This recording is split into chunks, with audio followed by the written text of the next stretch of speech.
Good morning and welcome back to my kitchen. Today I'm doing peach jam. I found some peaches at my local produce stand. These are South Carolina peaches. I'm in North Carolina and our peaches aren't ready yet, but these are very, oh gosh, they smell so good. So I'm going to make some peach jam today. My goal this spring and summer is to make several different types of jam. And I've already made strawberry. So my next one is peach, and today we're going to just go through it and show you how easy it is. If you're a beginner canner, this is perfect for you. So you're going to need a box of Sure-Jell, and this is pectin, and this is what you use to make jams and jellies. You're going to need some lemon juice. That helps to keep the peaches from turning brown. You're going to need 5½ cups of sugar. It does take a lot of sugar to make jam, and of course peaches. So inside your Sure-Jell box are the directions, and I like to tape mine up here where I can read them. And it's just so easy to follow. They have jam and jelly recipes, and there's so many different things that you can make into jam. Apricots, every kind of berry, cherries, figs, even hot peppers. And I have a video on my hot pepper jam that I'll link below. Orange marmalade, peach, plum, strawberry. So there's so many different kinds of jams that you can make. And I'm going to try to make as many as I can, at least one recipe. My husband loves blackberries, so I'm going to try to find some blackberries this summer and make him some jam. But anyway, it's very easy to do, and all the ingredients you can get right there at the grocery store, and you can pick up your fruit at the grocery store or produce stand. So the first step is I've got my jelly jars in the water bath canner. You don't have to pressure can jam. And then I'm just going to wash, peel, and chop these up into, I need 4 cups per recipe of chopped peaches. Now, I do not recommend on doubling the recipe when you make it. Make one recipe at a time. Doubling, it tends not to turn out as well. So follow along with me. Let's get busy and start washing these peaches, and we'll make some peach jam today. Okay, after you've washed all your peaches, it's time to just take a sharp little paring knife and peel off that peeling. Now we're not going to try to pit this. I'm just going to cut around the pit because I don't want to get any of that hard part of the peach in my jam. So once I've got all the peeling off, I just kind of go around the sides and cut, and then just chop these up as I'm cutting it. So you can see I just take a piece and cut it into small bite-sized pieces. I hold the peach over the measuring cup. I need 4 cups, but the juice from the peaches will run right down into that measuring cup.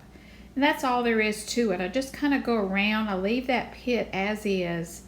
Then I've got a nice bowl full of peach pits and skins to give to the chickens. They will love that treat. So I peeled that whole bowl and came up with 4 cups of peach pieces.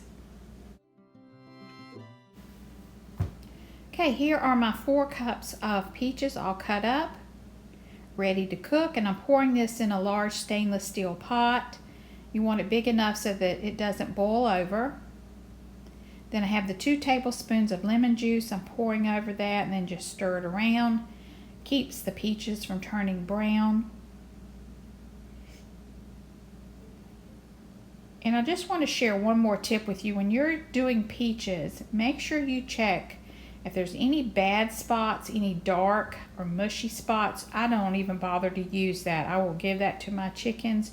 You want nice, clean peaches without any blemishes or rotten spots, because you're not sure if that bacteria has gotten all into that peach. So just make sure you use very fresh peaches. And then we're going to start adding in the Sure-Jell and bringing this to a boil. So let's get ready to make some jam.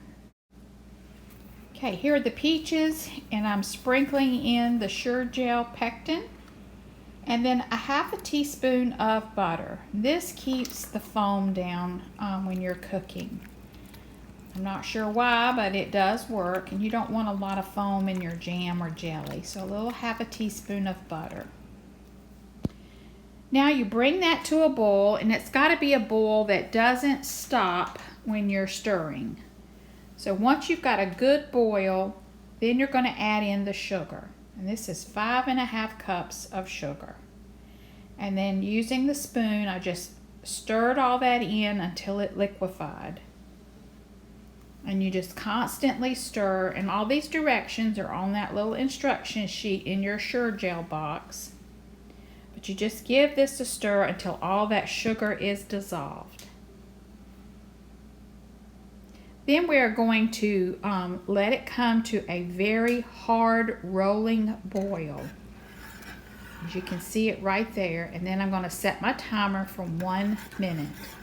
Once it's got that nice rolling boil, you stir constantly because you don't want it to stick, and you cook it for 1 minute exactly. All right, after it's finished the 1 minute, you take it off the heat, and then we're ready to start packing it in our hot jars. I've got my jars over on the stove, so I'll take them out one at a time because I want my jars hot. And I'm going to ladle in the peach and syrup jam into each jar. The instructions said you can leave a 1/4 inch headspace. I tend to just leave a 1/2 inch headspace at the top. And I'm going to take my debubbler and just run it down the sides just to make sure there are no air bubbles in there. And then you take a clean paper towel and you're going to wipe off around the rim. You may need to look at it and add a little bit more. Once you take the funnel out, and you can see I've left about a 1/2 inch. And then you just wipe around the rim very well, make sure there's no sticky jam on there, and then take the warmed lids and place it on the jar. This is perfect for first-time canners because you get to learn the basics of canning. Fingertip tight, and then once all the jars are filled, I will go back and fill up the water bath canner. Okay, now it's time to place the jars of jam back into the water bath canner. And I've got the water boiling in it, and we're going to process these for 10 minutes. So once I get all the jars in, and then I bring it back to a nice boil, I set my timer for 10 minutes. Very easy process. Anybody can water bath can. It's very easy. So I'll bring you back after that process, and I've taken all the jars out to cool.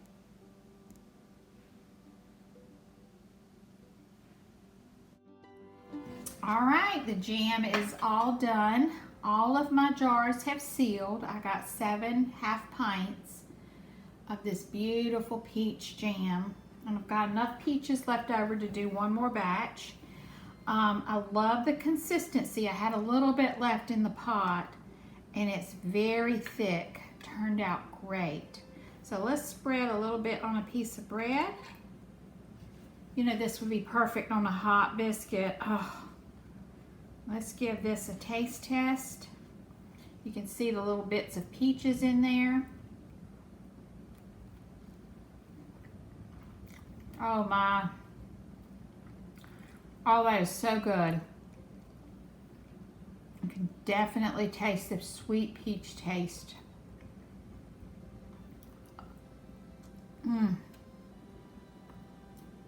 Much better than store-bought. Well worth the time, the effort, and the money to make your own peach jam. That is really good. So I hope this helps you get motivated to make your own peach jam.